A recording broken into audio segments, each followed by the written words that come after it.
Salutations et bienvenue, chers enfants de Dieu.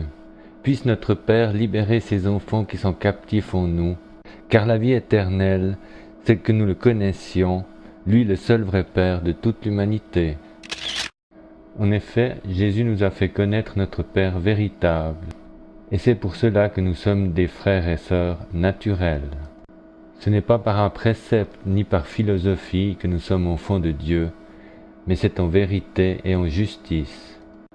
Aussi c'est Dieu que nous honorons pour notre Père, et nos fondements sont ceux de l'Esprit, car celui qui est né de l'Esprit est Esprit, et nous ne sommes point redevables à la chair d'être nés de Dieu. Mais nous sommes entièrement redevables à Dieu comme ses enfants restaurés, si du moins nous sommes nés de nouveau, en esprit et en vérité. Car ceux qui ne sont pas nés de l'Esprit sont encore chairs, et ceux qui sont chairs ne peuvent entrer dans le royaume de Dieu, comme nous l'a enseigné notre Seigneur Jésus-Christ.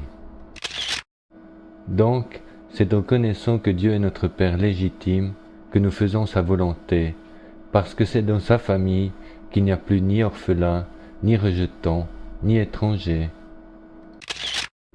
Chacun son Père, c'est la division, tous le même Père, c'est l'unité. Même un enfant pourrait comprendre. Souvenez-vous, Jésus a dit, « Si Dieu était votre Père, vous m'aimeriez. » Et encore, « N'appelez personne sur la terre votre Père, car un seul est votre Père, celui qui est dans les cieux. »